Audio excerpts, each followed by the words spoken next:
नमस्कार, मैं हूं अनुराधा प्रसाद। इतिहास की गवाही के सफर में हम उस मोड़ पर पहुंच गए जहां जनता पार्टी में इस तरह का घमासान मचा कि लोग कहने लगे कि मोरारजी सरकार गिरेगी कब। प्रधानमंत्री मोरारजी देसाई और चरण सिंह का टकराव सामने था। ऐसे में मोरारजी को घेरने के लिए चरण सिंह खेमे ने एक मुद्दा उठाया, जनसंघ नेताओं की दोहरी सदस्यता का। ये मुद्दा इसलिए उठा क्योंकि चरण सिंह खेमा मानता था कि मोरारजी जनसंघ के करीब हैं और उसी के इशारे पर सरकार चला रहे हैं।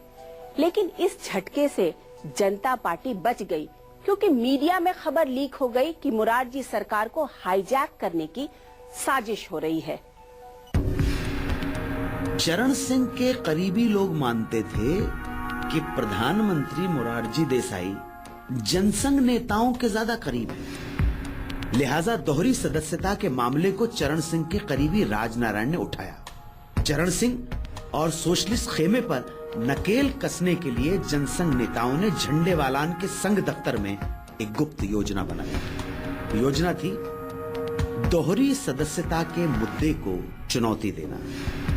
लेकिन जनसंघ नेताओं की गुप्त बैठक और एजेंडे की खबर मीडिया में लीक हो गई। इस पर बहुत घमासान। जनता पार्टी का जो संविधान बना था, उस संविधान में अगर कॉन्फेडरेशन का संविधान होता जिसमें घटक दलों का वजूद रहता तो आपसी शंका कुशंका वगैरह नहीं होती। जब जनता पार्टी की सदस्यता चल पड़ी और पदाधिकारी बनने चुनाव की बात आ गई तो कई लोगों को लगा कि जनसंघ के लोग संघ के व्यापक संगठन के कारण पूरी जनता पार्टी पर कब्जा जमा लेंगे, ऐसा खतरा है।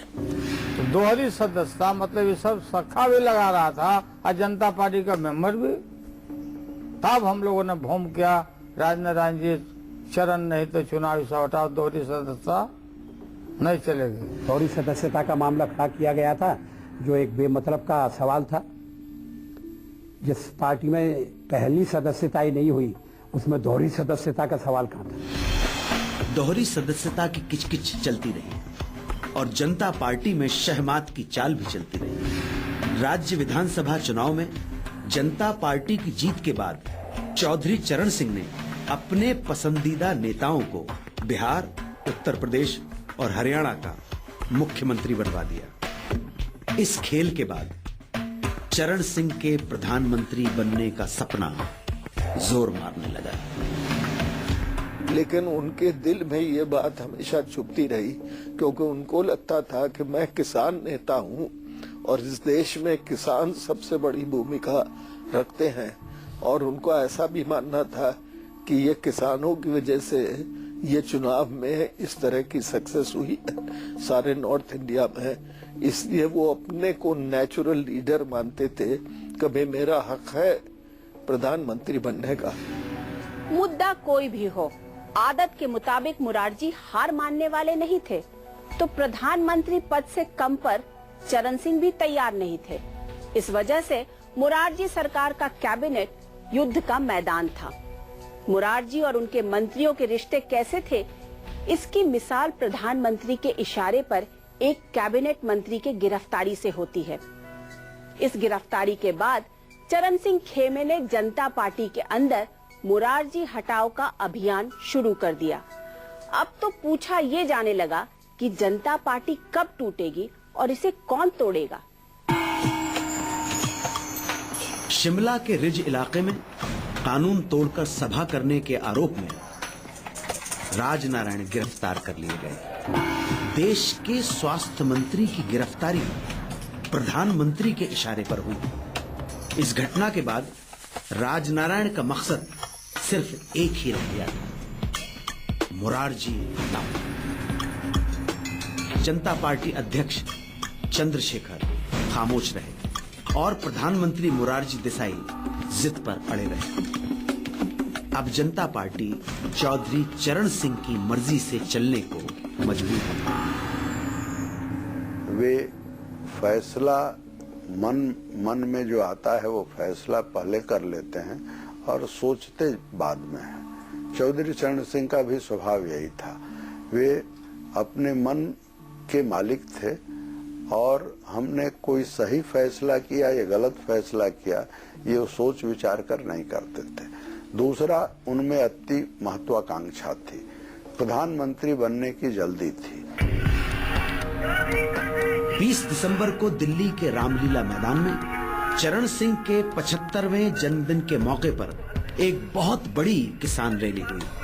रैली के दौरान इंदिरा और संजय गांधी की तरफ से चरण सिंह को फूलों का गुलदस्ता भेजा गया। ये गुलदस्ता मंच तक पहुंचा और सभा में सार्वजनिक घोषणा भी हुई। इंदिरा ने चरण सिंह से दोस्ती की कोशिश संजय गांधी को बचाने के लिए की थी। उसको लेकर के श्रीमती इंदिरा गांधी ने, उनकी इच्छा भी रही होगी जनता पार्टी का विघटन हो जाए, चौधरी चरण सिंह को समर्थन किया, लेकिन श्रीमती गांधी को असफलता भी हाथ लगी और निराशा भी हाथ लगी जब चौधरी चरण सिंह जी ने किस्सा कुर्सी का केस में श्री संजय गांधी के जो विरुद्ध चल रहे मुकदमे थे उसमें वकील और उन्होंने सरकारी वकील बदलने से मना कर दिया। चरण सिंह खेमे ने मुरारजी के बेटे कांति भाई देसाई को भी निशाने पर ले लिया। प्रधानमंत्री कार्यालय में कांति भाई देसाई की घुसपैठ और अहम फाइलों पर नजरपोशी को लेकर काफी हंगामा मचा। आखिरकार 30 जून 1978 को चौधरी चरण सिंह ने मोरारजी कैबिनेट से इस्तीफा दे दिया। जनेश्वर मिश्र समेत 4 और मंत्रियों ने समर्थन में इस्तीफा दे दिया। मोरारजी भी आर पार के मूड में आ गए।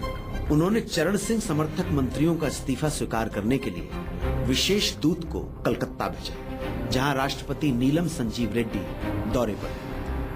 लेकिन क्योंकि महत्वाकांक्षा उनकी बहुत ज्यादा थी, इसलिए हमेशा कुछ खटपट रही आपस में मुरारजी और चरण सिंह में शुरू के दिन से आखिर तक, और बाद में तो खैर चरण सिंह में तोड़ ही दिया।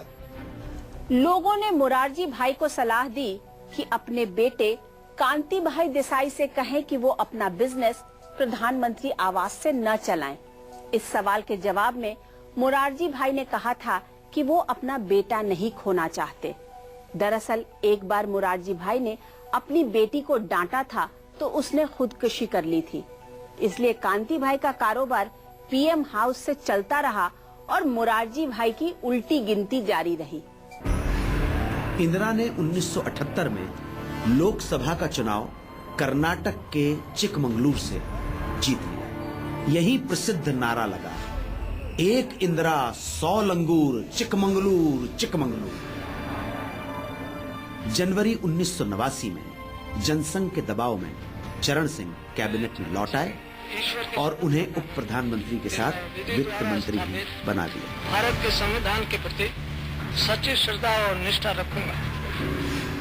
लेकिन चौधरी चरण सिंह समर्थक मंत्रियों पर मोरारजी देसाई ने कोई रहम नहीं दिखाया। इसी बीच उत्तर प्रदेश और बिहार में सांप्रदायिक दंगे भड़क पड़े। यूपी के तत्कालीन मुख्यमंत्री राम नरेश यादव ने अपनी सरकार के जनसंघ मंत्रियों को निकाल बाहर किया। मोरारजी ने फौरन बदला ले लिया। मोरारजी ने उत्तर प्रदेश के मुख्यमंत्री राम नरेश यादव, बिहार के कर्पूरी ठाकुर और हरियाणा के देवीलाल को मुख्यमंत्री पद से हटा दिया। ये सभी मुख्यमंत्री चौधरी चरण सिंह के समर्थक थे। जो चौधरी चरण सिंह समर्थक मुख्यमंत्री थे, चाहे वो राम नरेश यादव जी थे, चाहे चौधरी देवीलाल जी थे या कर्पूरी ठाकुर जी थे, एक एक करके सबको बीजेपी ने बाहर कराया और उनकी जगह दूसरे मुख्यमंत्री बनाए।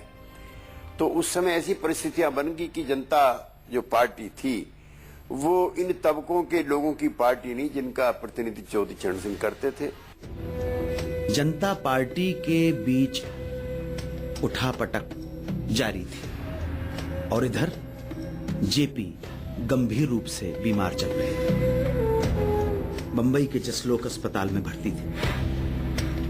अचानक आकाशवाणी ने जेपी के निधन की खबर प्रसारित कर दी। जयप्रकाश जी जीवित थे, वहाँ हॉस्पिटल में थे, भेलोरिया कहाँ।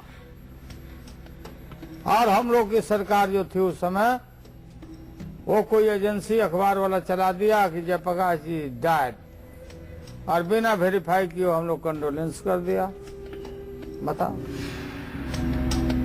खबर पाकर जसलोक अस्पताल के बाहर काफी भीड़ उमड़ गई। तब जनता पार्टी अध्यक्ष चंद्रशेखर ने लाउडस्पीकर से लोगों को बताया कि जेपी जिंदा है। इस घटना के बाद भी जनता पार्टी को जेपी की फिक्र नहीं थी। अब मुरारजी के साथ चरण सिंह गुट किसी समझौते के लिए तैयार नहीं था। जुलाई 1989 में संसद सत्र शुरू हुआ। राजनारायण की अगुवाई में चरण सिंह समर्थक सांसदों ने इस्तीफा दे दिया, जिसमें लालू प्रसाद यादव, रामविलास पासवान जैसे नेता शामिल थे।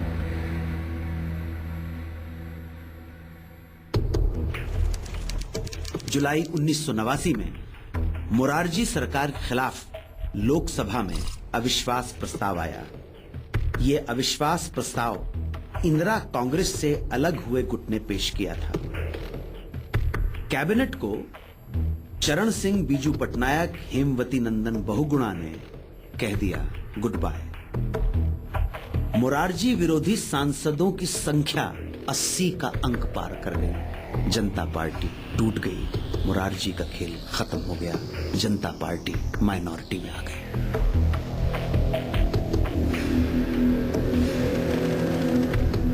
The various laws enacted against the judiciary, against the press, all were scrapped. And after that work was over, nothing remained to bind the parties together. And then the normal power politics got into operation. एक घटना जो राजनीति में नैतिकता का सबक भी है। जनता पार्टी की सरकार के समय ही 1979 में जेपी का निधन हो गया। इंदिरा गांधी भी जेपी के अंतिम दर्शन करने पटना आई। जेपी के शव के पास जैसे ही इंदिरा गांधी पहुंची, उनकी आंखों में आंसू आ गए। वक्त बीतता गया। इंदिरा को तो जेपी याद रहे, लेकिन उनके शिष्यों ने सत्ता के खेल में कैसे किया जेपी की उम्मीदों का कत्ल।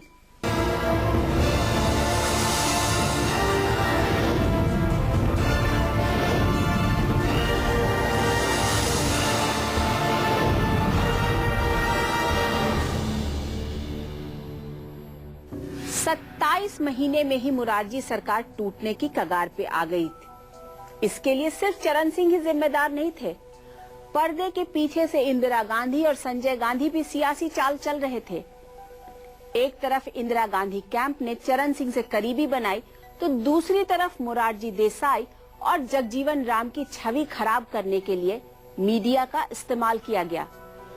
इसी दौर में मुरारजी देसाई की निजी आदतें और उनके बेटे कांति देसाई के कारनामे मीडिया की सुर्खियां बने।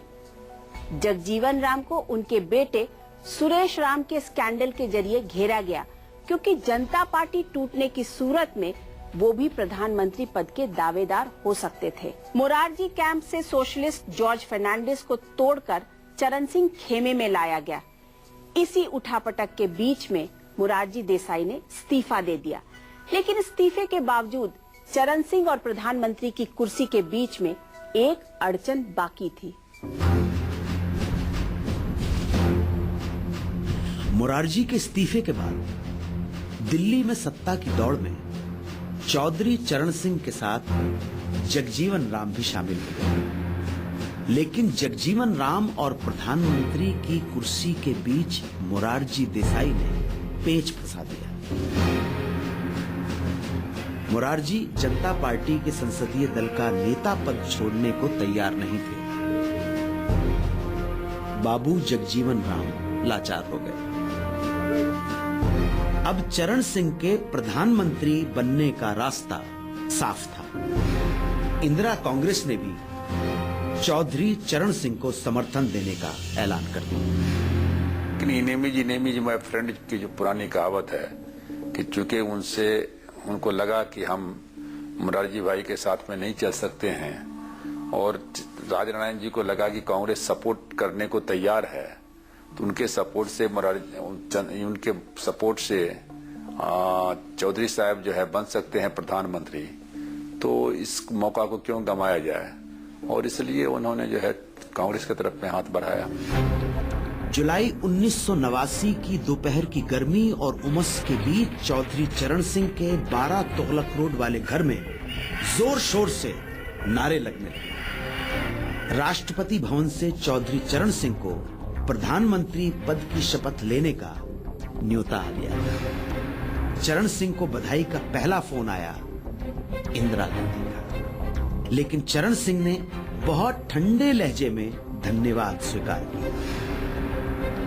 12 विलिंगटन क्रिसेंट में इंदिरा फूल मालाओं और मिठाइयों के साथ चौधरी चरण सिंह का इंतजार करती रही, लेकिन चरण सिंह नहीं गए। चौधरी साहब प्रधानमंत्री का शपथ ग्रहण के बाद वो अपने घर पर जा रहे थे, भारत तुगलक रोड जा रहे थे, तो इंदिरा जी इंतजार कर रही थी, लेकिन इंदिरा जी के यहाँ नहीं गए, ये सीधे भारत तुगलक रोड आ गए। तो वो भी एक कारण था कांग्रेस को नाराजगी होने का कि हमारे बल पर इन्होंने सरकार बनाई है और इतना भी कर्सी नहीं हुआ कि हमारे यहाँ आ गए। इंदिरा के विश्वस्त जब चरण सिंह के घर गए तो उन्हें बताया गया कि चौधरी साहब बहुत थके हुए हैं। चरण सिंह के सर्द रवैये से उनकी सरकार पर प्रश्न लग गया। बिना संसद का सामना किए चरण सिंह ने इस्तीफा दे दिया। चरण सिंह का इस्तीफा इसलिए आया क्योंकि वो कांग्रेस की चाल समझ गए। जनता पार्टी टूटने के बाद पलटी मारने वाले जॉर्ज फर्नांडिस ने भी खेमा बदलकर चरण सिंह को झटका दे दिया। जनसंघ पहले से ही चरण सिंह के विरोध में था। संघ के इशारे पर जनसंघ को लग चुका था कि जनता पार्टी का भविष्य धुंधला है। 1979 में ही सभी विरोधियों के साथ मिलाकर सरकार चलाने का प्रयोग नाकाम हो गया। ऐसे प्रयोग आगे भी हुए, सरकारें भी बनी, लेकिन किसी ने इतिहास से सबक लेने की कोशिश नहीं की। इतिहास सबको रौंदते हुए आगे बढ़ गया और जनता की उम्मीदों के साथ बने बेमेल गठबंधनों के खंडहरों को पीछे छोड़ गया।